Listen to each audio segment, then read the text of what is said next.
Bueno, como les decía, pues vamos a dar un salto en el sentido de, bueno, hemos hablado de barcos, pero bueno, vamos a hablar de un patrimonio industrial, naval, como el que tiene la ciudad de Cartagena.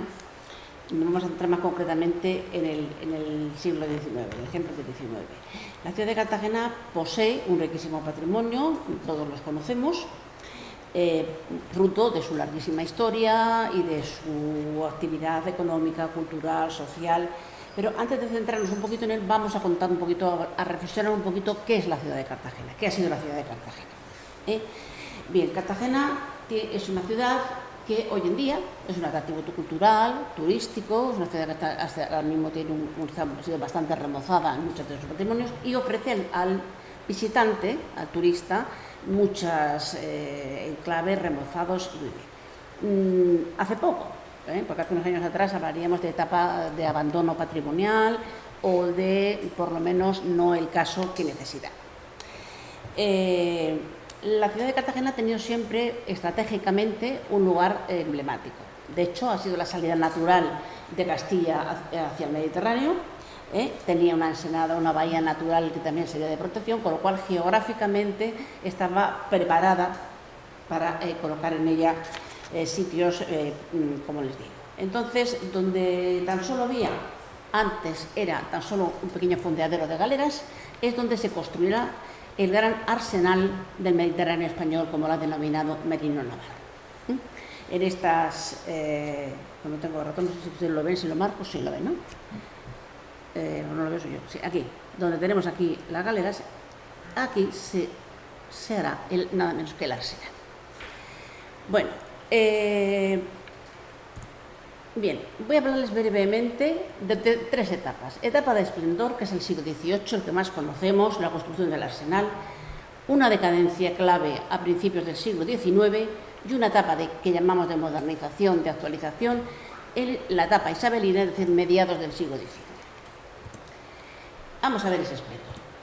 Es decir, ¿por qué surgen los arsenales? Cartagena era una ciudad que hemos dicho con privilegio de ciudad geográficamente hablando, pero se deciden construir, por razones estratégicas, España decide construir los arsenales. Tres arsenales. La Armada de los Austrias habían más o menos sido capaces de sostener el control de la ruta de las Indias, pero ya el siglo XVIII, avanzando a tenor de los conflictos europeos, las grandes instalaciones portuarias, militares, el tamaño que estaban tomando los buques, como ha comentado el profesor Sánchez Baena, los nuevos materiales, necesitaban nuevos sitios. Por lo tanto, debido a ese ritmo de avance que los rivales, nuestros rivales europeos, iban alcanzando, pues se decidió que había que diseñar unos lugares donde construir barcos en las condiciones que se iban necesitando. Por ello, tras la guerra de sucesión, la nueva dinastía borbónica se plantea para ese establecimiento de esa armada real, dentro de las medidas reformistas de la Ilustración, crear 3 departamentos marítimos, o lo que es lo mismo, aquí tenemos a Felipe V, el Borbón, y a Pantiño, el intendente de Marina, bajo cuya etapa se crearon 3 departamentos más marítimos, los 3 conocidos de Norte, Mediodía y Levante, con capitales correspondientemente en Ferrol, en Cádiz y en Cartagena. Cada uno por sus razones, en Cartagena ya conocemos, y se crearon aquí. Eso llevaba aparejada la construcción de un arsenal, que vamos a hablar de él, y la construcción de lo que entonces era una base naval.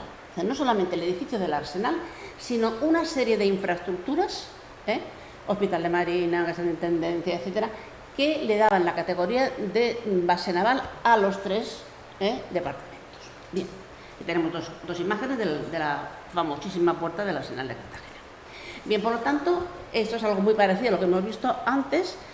Vemos el trazado en la remodelación de lo que ya era el seno de Mandarache, que es donde desembocaba la rambla de Benipila, y ahí, en ese cuadradito, que no sé si puedo yo mover, aquí que vemos, en el man de Mandarache, que se llamaba así, se creará la dársena, que hoy es la dársena del arsenal. No vamos a entrar en detalles porque son muchísimos materiales. Yo quiero que ustedes lleguen al 19, pero recordando un poco qué había pasado antes. Una definición de arsenal según el Archivo Histórico Nacional, el Legajo de Idea del Estado, dice que es un conjunto de edificios, así en la tierra como en el agua, propios para la construcción y carena de los viejos bajeles, para su mejor conservación y resguardo, igualmente que de cuantos pertrechos, municiones, materiales, géneros se necesitan para los mismos, buques y demás fines de servicio de la Armada. Es un lugar donde construir y tener toda clase de materiales y pertrechos. O sea, es un complejo industrial con una cantidad de material. Entonces, la ciudad en la que se le instala un complejo naval como el de Cartagena, en pleno siglo XVIII, mediados del XVIII, es convertir a la ciudad en un núcleo industrial. Y es lo que Cartagena se convirtió en ese momento. Ahora sí de yo. Es que así... Gigantescas instalaciones, como les digo, con cantidad de obreros, en el mismo recinto, con toda clase de fabricaciones de operarios, burocráticas, personal de trabajo de todo tipo, se define, como les he dicho, merino navarro. Por lo tanto, Cartagena se convierte en el núcleo industrial, no solamente de la zona, sino regional y extrarregional. A ella acudían asentistas de todas partes trayendo materiales, acudían constructores extranjeros y españoles para trabajar, acurrían ingenieros, acudía mano de obra, es decir, se convierte, revoluciona económicamente y se convierte en una ciudad, algo que va a ser fundamental para ella y para todos los que la habiten, dependiente del Estado. Sus beneficios, su trabajo, sus creaciones van a ser beneficio para la ciudad, pero las crisis estatales también. Cuando el Estado entra en crisis, la ciudad, como modelo de ciudad portuario militar, también entra.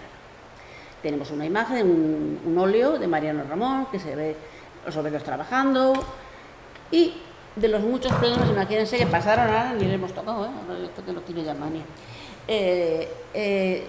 Cantidad de planos, cantidad de ingenieros, proyectos pasaron, de la construcción del Arsenal, que no es objeto de esto, pero que veamos la cantidad de personas, de todo tipo de técnicos que pasaron por aquí y trabajaron en el tema. Bien, por lo tanto, Cartagena, como les digo, modelo de ciudad portuaria militar. Y como capital de la base naval de Levante, ya les he dicho que no solamente era el Arsenal, sino que era la capital, tiene una serie de construcciones que se realizarán a lo largo del siglo XVIII, todas ellas interesantísimas, muchísimas se han remodelado gracias a la Universidad Politécnica y a otros usos que se les ha dado, que no son objeto de estudio hoy, pero que aquí tenemos desde la Casa de Intendencia, el Cuartel de los Moros, Hospital de Marina, Parque de Artillería, etcétera. Perdón. ¿Este mejor? ¿Cómo está petardeando eso? ¿Y qué hago con el aquel? ¿Lo pago? Sí. ¿Bien así? ¿Sí? Sí. Vale, seguimos. Bien. Y una de las cosas más importantes, y para que el Arsenal no careciese de nada, de todo lo que se estaba construyendo, es construir diques secos de carena. Vamos a ver, el Mediterráneo era un mar sin mareas, ¿vale? En un mar sin mareas, que no suben ni bajan, así como hemos hablado de Santoña, las mareas, la diferencia, el Mediterráneo apenas se oscila. Entonces, cuando se tenía que reparar un barco, que carenar un barco, se le daba la vuelta, se le llamaba lo que se llama dar la banda. Y bien, en una ensenada, cabeza abajo o de lado, era como se repara. En Cartagena no había donde reparar y entonces se decide, para evitar el sufrimiento que esto ocasionaba al barco, construir unos diques secos de carena. Fueron los primeros diques secos del Mediterráneo.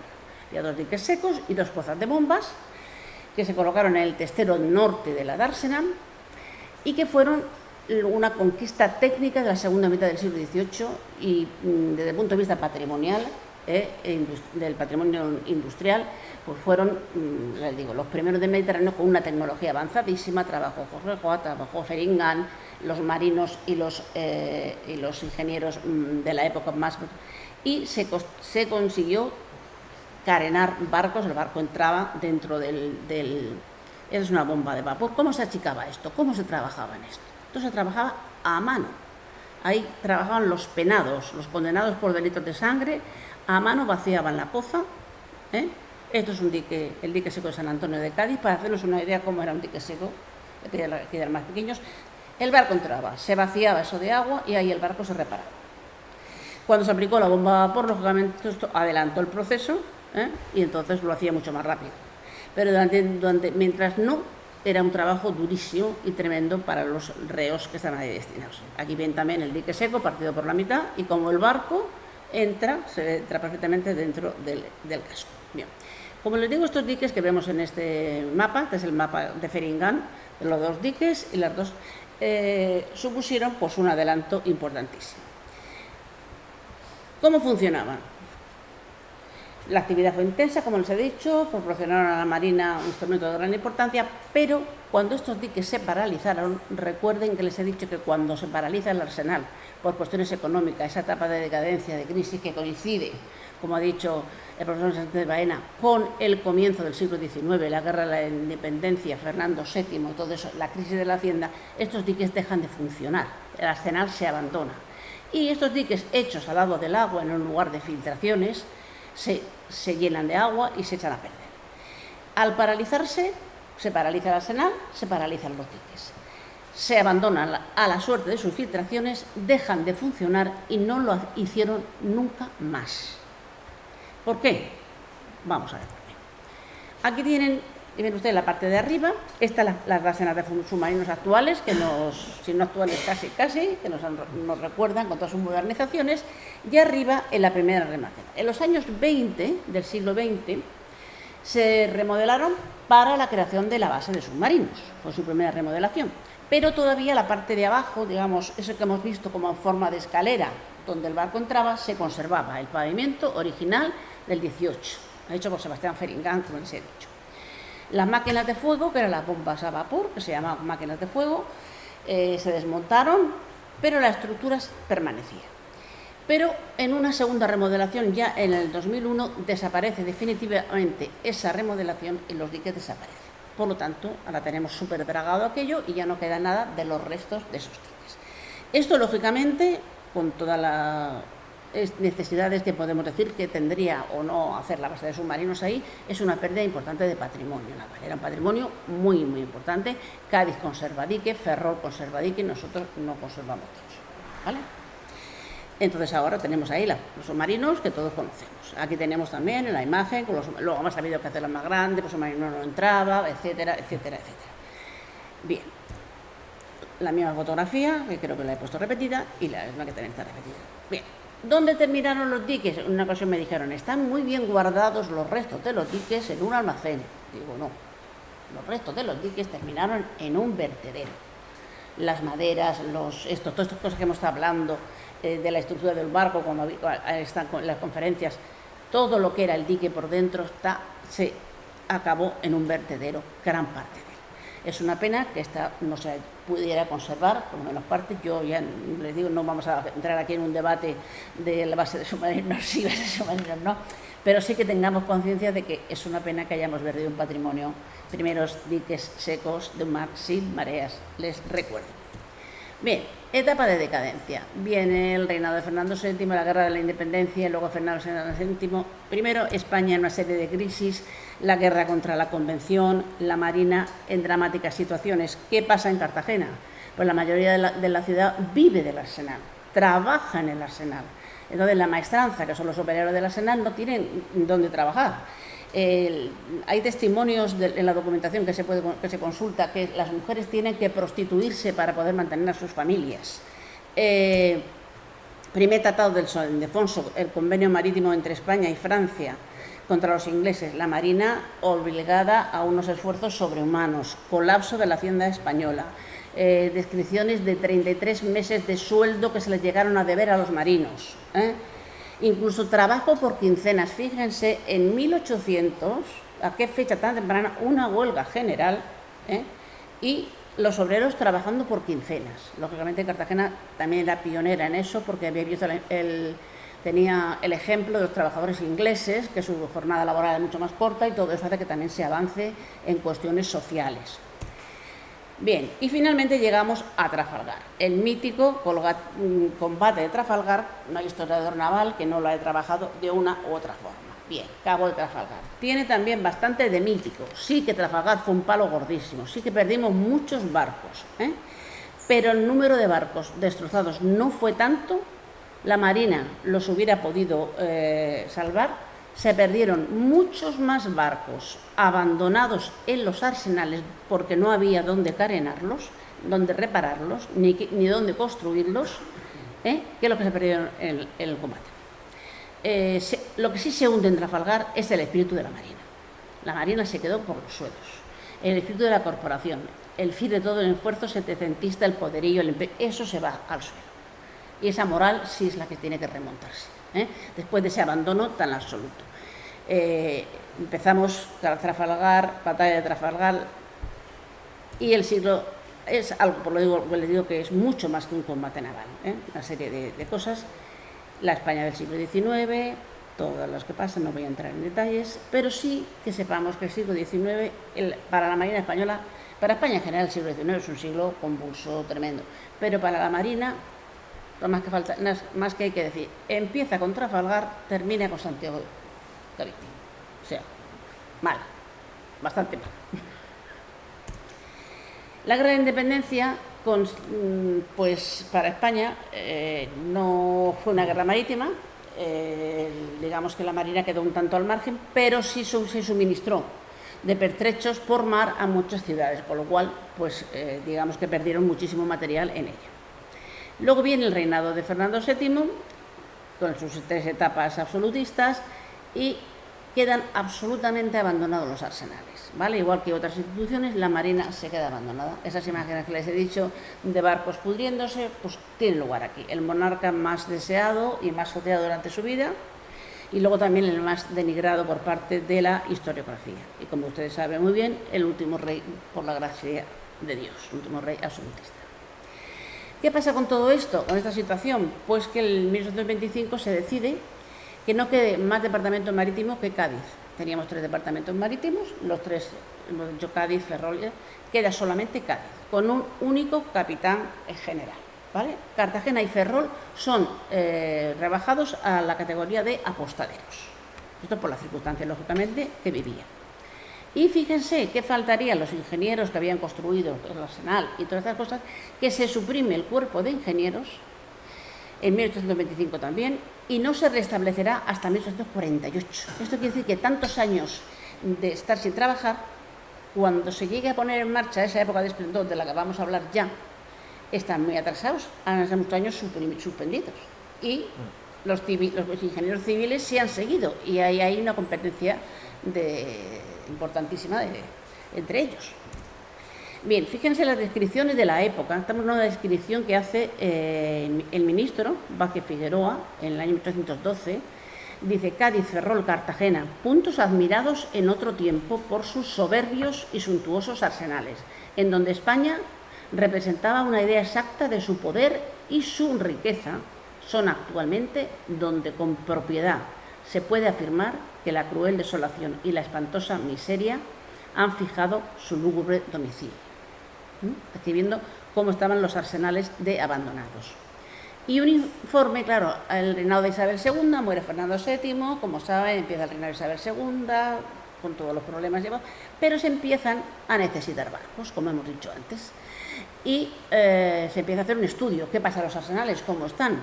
Y en ese estudio, que hace un brigadier a los Vallarriba en 1834, departamento por departamento, dice, no son, habla de los departamentos, es decir, del arsenal de Cartagena, de todos en general, no son más que un patrimonio de los asentistas, pues si algo encierran, casi en total pertenece a ellos. Por lo demás, se puede reducir a algunos efectos que el tiempo no ha podido acabar, como son, por ejemplo, cañones viejos, las anclas, y solo acaso los restos de algún buque desguazado que por no poderlo carenar se pudrió.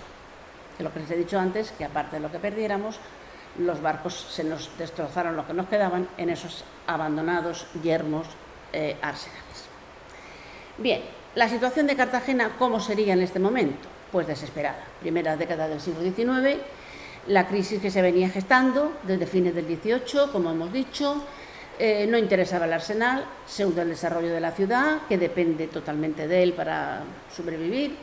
La ciudad, como modelo de ciudad portuaria militar, ya lo hemos dicho, se ve especialmente afectada por esa fragilidad y la dependencia de la crisis estatales, con lo cual una situación pues desesperada. Trabajo por quincenas, como les he dicho, la maestranza pidiendo por las calles.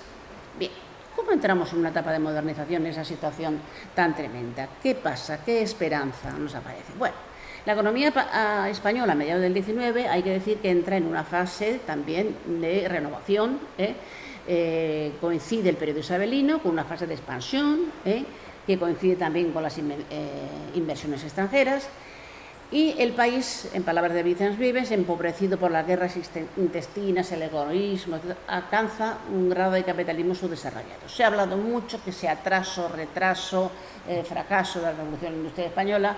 Finalmente optamos más por la palabra atraso, más que fracaso, retraso. El caso que, bueno, pues llegamos un poquito de aquella manera, arrastrados por los vientos de los beneficios económicos, digamos, y gracias a que una de las etapas del gobierno de Isabel II fue el de la Unión Liberal. La Unión Liberal, que gobernó entre 1857 y 1863, era un partido político que, como ustedes saben, sintetizando la cosa, pues había recogido, digamos, a los descontentos de los dos partidos políticos. Y se agarró como tabla de salvación a una activa política exterior de prestigio, que a la población la distrajo, la puso en marcha, coincidiendo con esa bonanza económica. Entonces se llevan a cabo una serie de expediciones militares que entretenían a la gente, despachaban un poco, y hacían falta barcos para las expediciones militares, y hacían falta barcos para las colonias que todavía teníamos. La gran contradicción es que las instalaciones navales estaban abandonadas. Luego necesitábamos acondicionar las instalaciones navales para hacer esos barcos. Ahí se decide acometer nuevas infraestructuras navales, acordes con los nuevos avances técnicos y con las necesidades. Y ahí tiene, bueno, los informes que les he dicho, las visitas a los apostaderos, que ya les acabo de comentar, y la tabla de salvación es un presupuesto extraordinario de 1859, que da 450 millones de reales repartidos en 8 años. Eso, después de las crisis que tenemos testimonios de muertes de hambre, literalmente, marinos porque no tenían con qué alimentarse, y de la situación que han visto gráficamente, barcos podridos, etc. Esa inyección económica hace que se pueda, junto, como les digo, con la bonanza económica exterior. Y entonces se necesita, como verán, lo he puesto en azul más clarito, todo, dragas, ganguiletti, grada, factoría, o sea, todo, hace falta de todo. Y se destinan dos ministerios, sobre todo Fomento y el Ministerio de Marina, y se le dan 450 millones. Este es el motivo que tengamos una inyección y que ¿qué pasó con esto? ¿Se llevó a cabo? ¿Cómo llegamos al 98? Tarde. Es decir, no nos dio tiempo a actualizarnos, pero se puso en marcha.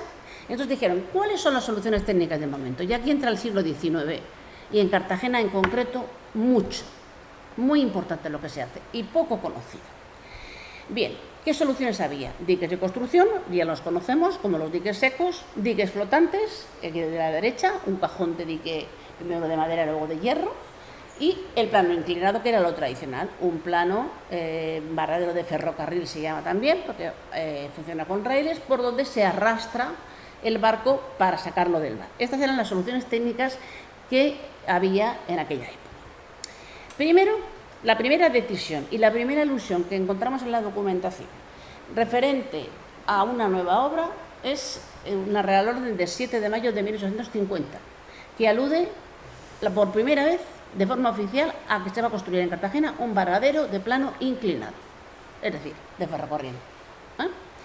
Y se elige el ángulo suroeste de la dársena. Y se va a conocer, se va a hacer en el paraje que se conoce como Santa Rosalía. Esta zona es aquí, en el plano este. Fíjense que estos son los diques secos que hemos visto antes, con sus bombas, el testero norte de la dársena, y en la zona suroccidental el varadero Santa Rosalía, para entendernos lo que hoy es Navantia. Ahí se decide construir el varadero de Santa Rosalía. Aquí lo vemos en este dibujo que se hizo reproducción de la época. Toda esta zona, que era la zona de maderas, a ver si esto se mueve aquí, donde se tenían las maderas salando. para construcción. En esa zona se decide hacer el varadero, zona, repito, suroccidental. Aquí también se ve, más oscuro que se ve mejor el dibujo de la madera, y aquí explicando lo que era cada cosa, los diques, el varadero, balsas de agua salada, ahí es la zona donde se va a hacer ángulo suroccidental de la dársena, paraje conocido como Santa Rosalía. Marina, en un comunicado, dice la conveniencia, no solo la necesidad de la ejecución debido al mal estado de los diques del arsenal y al crecido número de vapores de grandes dimensiones con que va contando la Armada, lo que hemos dicho desde un principio, sino que se encarga, y esto es muy importante, el 3 de abril de 1852 se encarga la dirección de la obra a un ingeniero civil, a un ingeniero de caminos, Carlos María de Castro. ¿Por qué? Ya lo sabemos, los ingenieros de Marina desde el año 48 estaban fuera de servicio, del año 25. Se acababan de incorporar en el 48, luego estaban muy desfasados, mientras que el cuerpo de ingenieros de caminos nunca había dejado de funcionar. Y eran, de hecho, pues pioneros en ese momento en todo tipo de construcciones, y además su revista, la revista de Obras Públicas, era y sigue siendo todavía la veterana de la prensa técnica española, con lo cual serán los que tomen la obra, ¿vale? Y esto es muy curioso, toda la obra oficialmente la dirige un ingeniero de Marina, oficialmente, de verdad la dirige un ingeniero de caminos. Esa disputa de competencias entre los dos, que yo dirijo, tú diriges, pero que yo hago toda la obra, y también pasará en los técnicos civiles y los técnicos militares. Pero es lógico, porque ahora lo entendemos sabiendo las razones. Luego, a partir de ahí, se pone en marcha esto. Primero, con esa idea de hacer un varadero de plano inclinado, un varadero de ferrocarril, en el que contarían primero Carlos María de Castro, como les digo, el ingeniero de caminos, que era además, este fue el ingeniero que hizo el ensanche de Madrid, toda la Puerta del Sol. El ingeniero de caminos eran como funcionarios entonces, y tenía su sede en Murcia. Él se vino a vivir a Cartagena. ¿Qué importancia no tendría la obra que estaba haciendo en el Arsenal que traslada su residencia a Cartagena? Y al mismo tiempo el brigadier de la Armada, José Soler, que era oficialmente el director de las obras. De ahí la razón de que sea mixta la comisión. Es la memoria descriptiva, explica con toda clase de detalles lo que se va a hacer, etcétera, etcétera, etcétera. Y se va a construir una etapa de plano inclinado, porque hay que decir, y esto lo tengo que tener después, esto me ha desaparecido por algún sitio,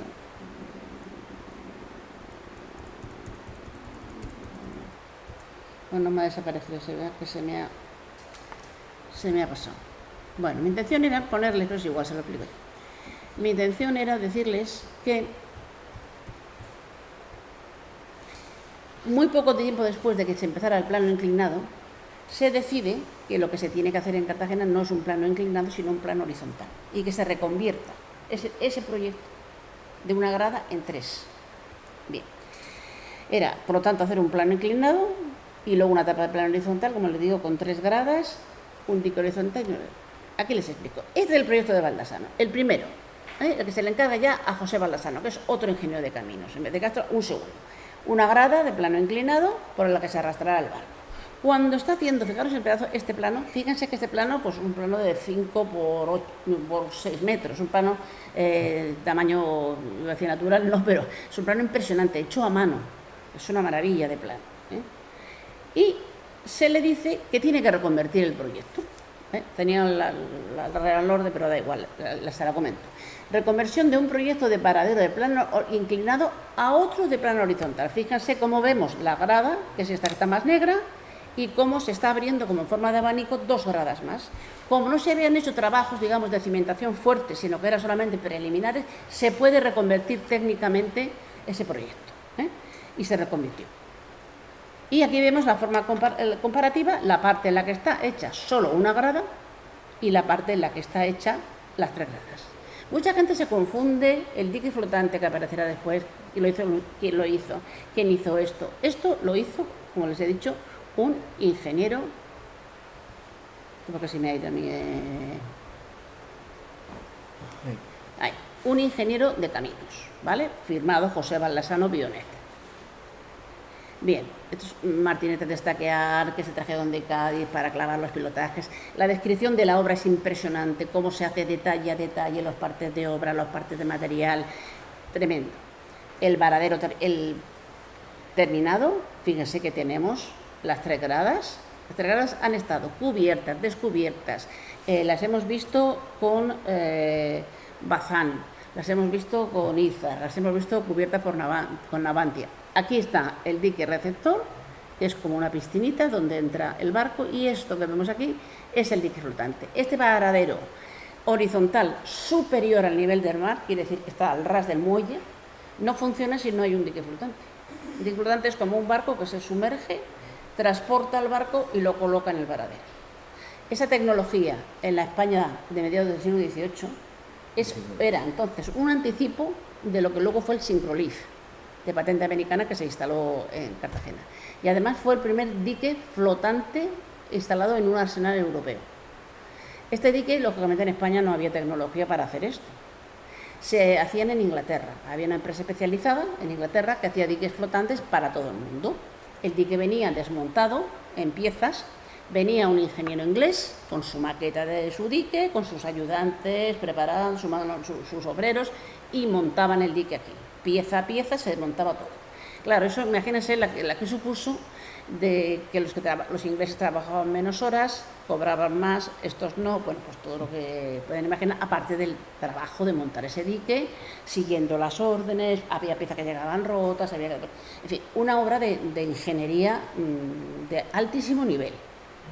Y sin embargo no es tan conocido, mucha gente no sabe, no, esto se hizo, hay que distinguir obra civil de ingenieros civiles especialistas, como es la obra del varadero, y la obra del dique de hierro, que es una obra hecha en Inglaterra por una empresa especializada en diques flotantes. Son dos cosas distintas, que la una encaja en la otra, pero de trabajos distintos. El ingeniero inglés no tiene el trabajo de mampostería, de tal, que tiene el ingeniero civil.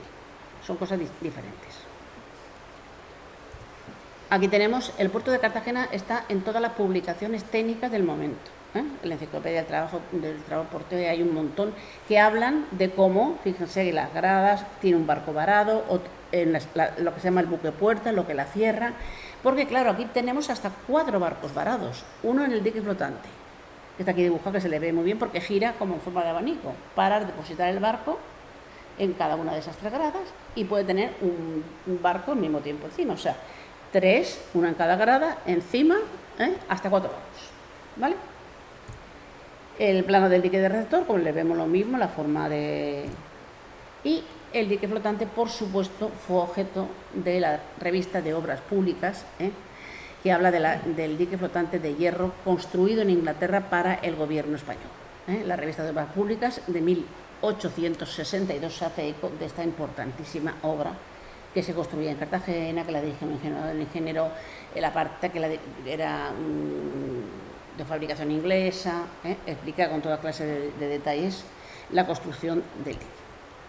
Por supuesto, a la vanguardia de la industria naval del Mediterráneo occidental, coloca a Cartagena sin duda ninguna, así lo dice el fabricante, Georges Renier lo dice en sus propias publicaciones, dice también que es el primer dique flotante de hierro en un arsenal europeo, no he leído lo contrario en ningún sitio, y un patrimonio industrial naval, como les digo, anticipo de lo que luego fue el Syncrolift, pero 100 y pico años después. Este dique estuvo en servicio, tenía nombre, el dique se llamó Virgen del Pilar. Fue botado al mar como un barco y funcionó 125 años, o sea, no salió malo. Y el tema es que cuando se cambió por otro muy similar. De hecho, hoy en día las instalaciones de Navantia son las mismas, con pequeñas remodelaciones. Hay un dique que ahora es blanco, y ha habido otros diques, pero son muy similares porque hacen el trabajo en el mismo sitio. No es como los diques secos que se han desaparecido. El varadero de Santa Rosalía sigue existiendo y se llama así. Bien, aquí lo único que les quiero decir es que hubo un proyecto para hacer un dique flotante en Ferrol, que no se llegó a hacer porque se hizo un varadero de mareas aprovechando las mareas del Cantábrico, pero hubo un proyecto con presupuestos, con medidas, etcétera, para que este es el remachado del dique Virgen de Pilar, que tenía 1 millón de remaches hechos a mano. Bien, una fotografía preciosa de la fragata Arapiles, Una fotografía de Jean Lorrain, varada en el dique flotante. Otra fotografía del dique. La mala fotografía es peor, pero se le ve muy bien el tamaño, la envergadura de la fragata Numancia varada en el dique flotante. Y muchísimas fotografías que tenemos todos, que conocemos, las gradas, ¿no veis? Aquí hay 2 gradas cubiertas, una descubierta, en fin, el dique en primer plano aquí, que se le ve perfectamente la estructura, con varada de submarino, la cama del barco, es decir, ahí es donde, ese es el dique por dentro, por debajo, ahí es donde se monta el barco y el barco se traslada. Y aquí se ve la dársena con hasta 2 diques. Aquí vemos que hay 2 diques, porque ha llegado a ver hasta, no sé, 4 o 5. Aquí vemos perfectamente todavía la base de submarinos, y allí, que hay otros diques, hay pues, 4 cuento yo aquí, por lo menos, y aquí estaría Navantia. Vista de la dársena con los diques, otra vista de las gradas, aquí están unidas a las gradas inclinadas, que estuvieron y luego no estuvieron, pero no podemos contarlo todo. Y este es el plano de lo que completó el varadero, porque el varadero completo fue las 3 gradas horizontales, el dique receptor, donde entraba el flotante, el dique de hierro que venía y entraba ahí. Y luego se construyó al lado un dique seco de carenas, ¿vale? Que se construyó en 1902, con lo cual ya llegó tarde. Este es el dique seco, este está funcionando, lo habrán visto muchas veces, lo que vayan a Navantia, lleno de agua, sin agua, con barco, sin barco. Aquí lo vemos con barco, está al lado del dique flotante. Esto existe ahora mismo. Bien, ya a partir, como ustedes saben, a partir después de la guerra hispano-estadounidense, todos los problemas, el astillero, el Arsenal, pasa de estar bajo la tutela del Estado a la Sociedad Española de Construcción Naval, conocida como la Naval, a partir de 1909 y después hasta la Guerra Civil. Luego ya Bazán, luego el tiempo que estuvo Izar y desde 2005 tenemos a Navantia. Esta ya es la época en que deja de pertenecer la parte del astillero al Arsenal y pertenece a la empresa privada. La salida de la naval, también una imagen muy conocida. Gradas por dentro, por fuera, aquí de la época de Consejo Ordenador de Construcciones Navales Militares. La empresa nacional Bazán, esto nos suena a todos los que tenemos unos poquitos años. Y hoy Navantia, aquí tienen el dique, como verán, aquí están las 3 gradas, el dique flotante, que es blanco, y el dique seco. Aquí tenemos también el submarino flotando, saliendo de la grada, también una foto antigua del submarino y una foto moderna del submarino.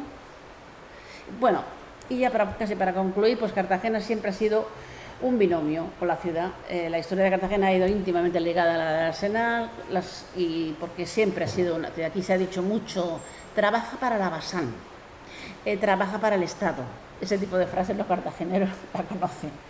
Y entonces es una ciudad que está muy, muy, muy vinculada al trabajo dependiente, pues eso, de marina y de muchas cosas. Y bueno, pues una dependencia tremenda que nos había ido a ver como a lo largo de la historia, pues ha sufrido esas... Yo siempre termino con esta fotografía, porque es una fotografía que realizó mi padre al buque mercante ibérico, en el dique seco de Cádiz, en Operación de Carena, y siempre le hago un homenaje a él, siempre pongo esta foto para agradecerle su atención.